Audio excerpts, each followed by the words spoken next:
Наша во Всемирной Федерации по бадминтону курица на вес золота и узбекские артисты в Таджикистане. С вами Фарангеш Шозедова, и мы к вам снова с новостями.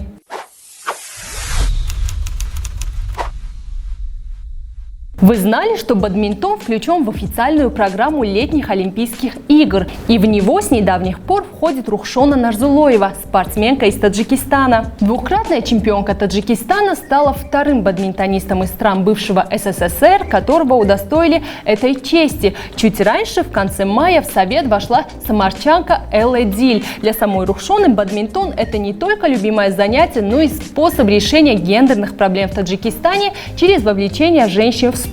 Девушка считает, что именно он помогает стать увереннее, дисциплинирует и закаляет характер. Чтобы не было разговоров о том, что женщины и спорт – понятия в нашей стране несовместимые, поговорим немного о дамах, которые сумели заявить о себе на весь мир. В начале 21 века была названа десятка лучших спортсменов Таджикистана. Среди них есть два женских имени – Зебунисо Рустамова и Эрика Шиллер. Лучницы и гимнастки рукоплескали лучшие стадионы мира. Они представляли СССР на международных турнирах и привозили с собой победу за победой. В современном же Таджикистане спортсменки только-только начинают заявлять о себе миру. Им подвластны тхэквондо, бокс, футбол, волейбол, самбо и, конечно же, бадминтон. Очень надеемся, что в скором времени в Таджикистане сформируется своя плеяда выдающихся молодых спортсменок.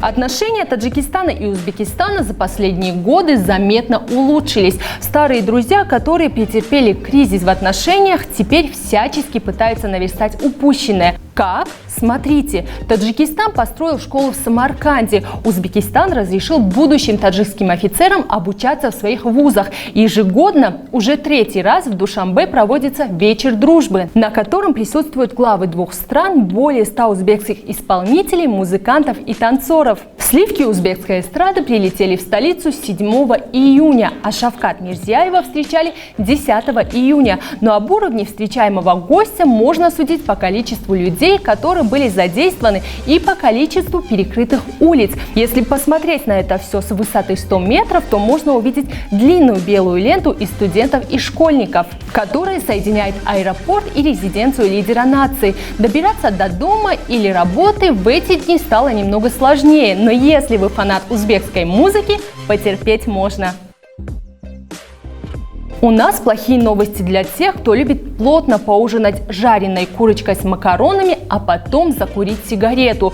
Правительство получило повысить в 2 раза ставки пошлин на все, что содержит куриное мясо, на все, что можно отнести к макаронным изделиям, и на все, что содержит табак. Поесть вдоволь курицу и покурить сигарету можно до тех пор, пока не пройдет месяц после публикации постановления в газете «Джумхурият», а новые ставки по макаронным изделиям начнут действовать с 1 января 2022 года.